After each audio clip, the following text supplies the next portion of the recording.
Je prenais plus de 90 laxatifs par jour. Même le peu que je mangeais, en fin de compte, fallait que ça parte. Il fallait que ça parte.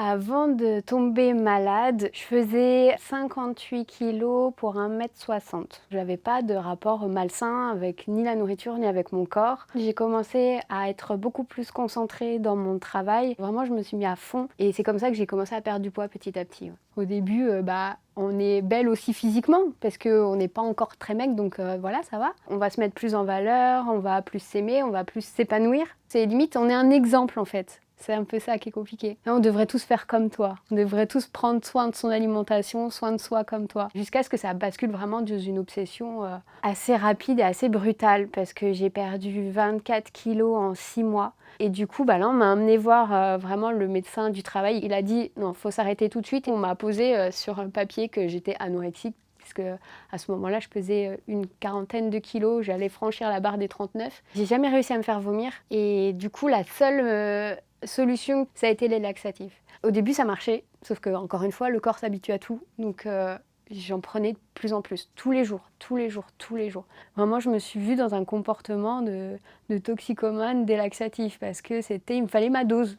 La maigreur se cache facilement, ouais. La maigreur se cache très facilement. J'allais me débrouiller pour faire le tour des pharmacies. On arrive, on colle un peu les gens, c'est un peu dans la foule, on ne nous voit pas, je cache un peu avec mon sac. Et après, j'ai connu ce que c'était de commander par Internet.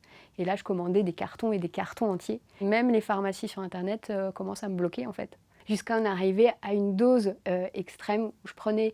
ça équivaut à 2 boîtes, mais je prenais plus de 90 laxatifs par jour. Et c'est vraiment là où j'ai vraiment failli mourir à ce moment-là, puisque je me suis déjà vue vraiment tomber au sol. Clairement, je pense que c'était à 2 doigts que les choses s'arrêtent pour moi en fin de compte. J'avais 20 ans à ce moment-là. Et ça a été un peu le hic, puisqu'il n'était plus possible que j'aille dans des hôpitaux spécialisés, puisque ça va jusqu'à 18 ans. Ma maman a réussi à me trouver un centre spécialisé dans les troubles du comportement alimentaire, où là on m'a accepté extrêmement rapidement vu mon état. On m'a arrêtée à 33 kilos. Mon corps commençait à enlever les choses qui pour lui n'étaient pas nécessaires dans l'immédiat. Je me suis déjà vue m'uriner dessus ou des choses comme ça. Enfin, comme c'est une maladie qui est compliquée à gérer, on n'a pas le droit à sortir, on n'a pas le droit d'aller aux toilettes sans personne qui nous surveille, on n'a pas le droit d'aller se doucher sans personne qui nous surveille. J'ai pris en très peu de temps, je crois que j'ai pris entre 10 et 15 kilos en 1 à 2 mois en fin de compte. Cette maladie, ça n'a rien à voir avec la nourriture, contrairement à ce qu'on pourrait penser. J'avais l'impression qu'on m'avait juste... faire manger, oui, faire grossir effectivement, mais pas du tout soigner la tête. Et à ce moment-là, j'ai rechuté une seconde fois puisque en l'espace de 3 mois, je crois, 2-3 mois, j'ai tout reperdu ce que j'avais pris en hospitalisation. C'est la maladie du contrôle, donc de toute façon, fallait que je recontrôle. Et je me rappelle, j'avais mis sur une liste des autorisés, les interdits, mais vraiment sur les autorisés, à part 3 brocolis, même en termes de légumes, j'avais des interdits. Je sais qu'il y a des légumes, c'était trop. Tout ce qui était au-dessus de 10 calories au 100 grammes, c'était pas possible. Pour moi, c'est pas des interdits alimentaires, c'est vraiment de la maltraitance envers soi-même. S'interdire de manger, s'interdire de boire. À faire ça, ce qu'on veut dire, c'est au secours, sauvez-moi, et je veux la vie. Et là, on comprend toute la maladie, on comprend tout ce que c'est l'anorexie en fin de compte. C'est pas une question de beauté, de critères de beauté ou quoi que ce soit, c'est vraiment une question de ça, de se remplir ou pas. Se remplir, c'est aller vers la vie. Donc tout ce qui nous remplit, tout ce qui fait qu'on va passer aussi des bons moments avec les autres, tout ça, c'est pas pour nous, on s'interdit ça profondément. Et l'envie extrême de sortir de ça, de reprendre la vie, d'avoir envie de faire des choses, ça m'a un petit peu transvasé entre de la boulimie, de l'hyperphagie. C'est comme si on autorisait en fait à manger. Et notre corps, il imprime ce qu'on lui a fait avant. Donc, il se dit, mais non, si ça va recommencer la restriction, donc là, ça va être tout, tout, tout, tout.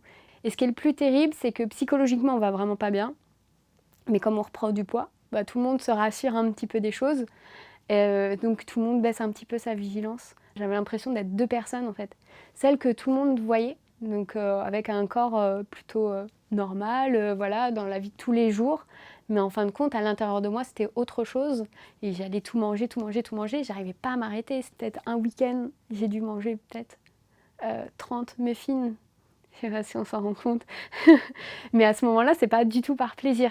Pour le coup, avant on parlait de vide, maintenant on parle de combler. Et je pense que ça a été le truc, vraiment un week-end de l'horreur un peu. Et je me suis dit stop de chez stop. Maintenant, on va faire en sorte que j'aille mieux. On peut passer par plein d'hôpitaux, par plein de thérapeutes. J'en avais vu tellement, des thérapeutes, des psychologues, tout ça, que je savais que ça allait plus être envers moi-même qu'il allait falloir que j'agisse et que j'arrête de chercher une solution extérieure en fait. Et à ce moment-là, j'ai commencé à mettre des choses en place dans mon quotidien, tous les jours à appliquer. C'est clair que ça a été une grande bataille. Je pense que c'était un chemin, un très long chemin, très épuisant, très éreintant. Et c'est ça qui est plus beau dans la vie, c'est pas vouloir plus, mais c'est se rendre compte de ces petites choses qui font que vraiment la vie elle est magnifique, mais quand on sait la regarder.